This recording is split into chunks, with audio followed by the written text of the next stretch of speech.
కొమరవెల్లి శ్రీ మల్లికార్జున స్వామివారి ఆలయ ఆదాయం తగ్గుముఖం పడుతుంది. జాతర బ్రహ్మోత్సవాలు ప్రారంభమై 4 వారాలు పూర్తయినప్పటికీ గతేడాదితో పోలిస్తే ఆదాయం తగ్గడం చర్చనీయాంశంగా మారింది.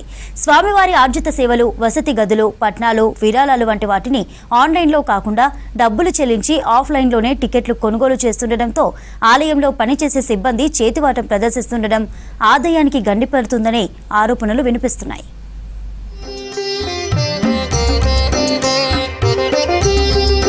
ఉత్తర తెలంగాణలో రెండవ శ్రీశైలంగా పిలువబడే కొమరవెల్లి మల్లికార్జున స్వామివారి ఆలయంలో జాతర బ్రహ్మోత్సవాలు అంగరంగ వైభవంగా జరుగుతున్నాయి. 3 నెలల పాటు సాగే జాతర బ్రహ్మోత్సవాలకు 2 తెలుగు రాష్ట్రాలతో పాటు తమిళనాడు, కర్ణాటక, మహారాష్ట్ర నుండి సైతం భక్తులు భారీగా తరలి వస్తుంటారు. దీంతో ఏటా స్వామివారికి సుమారు 20 కోట్ల మేర ఆదాయం రానుండగా కేవలం జాతర బ్రహ్మోత్సవాలు జరిగే 3 నెలల్లోనే సుమారు 5 కోట్లకు పైగానే ఆదాయం సమకూరుతుంది. అయితే ఈ ఏట బ్రహ్మోత్సవాలు ప్రారంభమైన 4 వారాల్లో స్వామివారి ఆర్జిత సేవలు, పట్నాలు, ప్రసాద విక్రయాల వంటి ద్వారా వచ్చే ఆదాయం గతేడాదితో పోలిస్తే సుమారు 40 లక్షల మేర తగ్గిందని ఆలయ అధికారులు అంచనా వేస్తున్నారు. 4 వారాల పాటు సాగిన జాతర బ్రహ్మోత్సవాలలో మొదటి 3 వారాలు భక్తుల సంఖ్య తగ్గడంతోనే ఆదాయం తగ్గిందని, 4వ వారం భక్తులు భారీగా తరలి రావడంతో ఆదాయం గతేడాదితో పోలిస్తే పెరిగిందని ఆలయ అధికారులు తెలుపుతున్నారు. ఆన్లైన్ సేవలు కాకుండా ఆఫ్లైన్ సేవలు ఉండడం వల్ల అధికారులు చేతివాటం చూపించడం వల్ల ఇక్కడ మొత్తం పూర్తి స్థాయిలో ఆదాయం తగ్గిపోతుంది. ఒక 40 లక్షల ఆదాయం తగ్గింది. అది ఎవరు కూడా పట్టించుకునే నాదులు లేడు. ఎందుకు తగ్గుతుందో అనేది దేవస్థానం వాళ్ళకి ఇంతవరకు కూడా తెలియదు.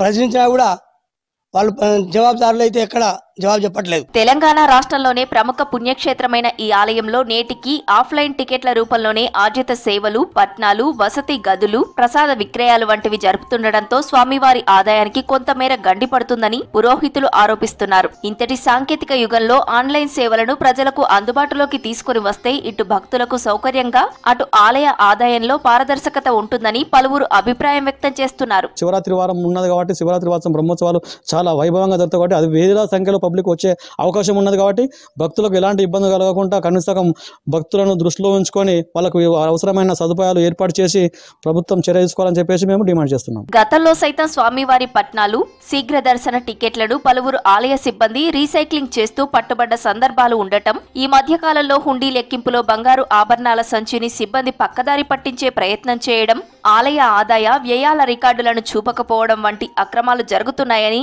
ఆగ్రహం వ్యక్తం చేస్తున్నారు. జాతర బ్రహ్మోత్సవాల సమయంలో సైతం భక్తులు స్వామివారికి కానుకలు, మొక్కులు చెల్లించుకోవాలన్నా, పట్నాలు, ఆర్జిత సేవలు, వసతి గదులను బుక్ చేసుకోవాలన్నా గంటల తరబడి వేచి చూడాల్సి వస్తుందని వాపోతున్నారు. దేవాదాయ శాఖ అధికారులు కొమరవెల్లి మల్లన్న ఆలయంలో ఈ హుండీ, ఆన్లైన్ టికెటింగ్ వంటి సేవలను అందుబాటులోకి తీసుకొని వచ్చి భక్తులకు ఇబ్బందులు తలెత్తకుండా చర్యలు తీసుకోవాలని కోరుతున్నారు. ఆన్లైన్ సేవలు వినియోగించడం వల్ల దేవాలయంలో ఆదాయం పెరిగేటువంటి అవకాశం ఉంది. భక్తులు ఏదైతే తమ మొక్కుబడులను కూడా ఆన్లైన్ రూపంలో చెల్లించుకునే విధంగా కూడా సౌకర్యాలు కల్పించినట్టయితే దేవాలయానికి మరింత ఆదాయం పెరిగేటువంటి అవకాశం ఉంది. ఆఫ్లైన్ ఉండడం వల్ల సిబ్బంది చేతివాటం మరింతగా పెరిగింది, ఆదాయానికి గండిపడేటువంటి అవకాశాలు ఉన్నాయి. రాష్ట్ర ప్రభుత్వం, దేవాదాయ శాఖ అధికారులు రాష్ట్రంలోని ప్రముఖ పుణ్యక్షేత్రమైన కొమరవెల్లి మల్లికార్జున స్వామి ఆలయ ఆదాయానికి గండి పడకుండా ఆన్లైన్ టికెటింగ్ విధానాన్ని ఏర్పాటు చేయడంతో పాటు ఆలయ ఆదాయంలో అక్రమాలపై ప్రత్యేక దృష్టి పెట్టాలని భక్తులు కోరుతున్నారు.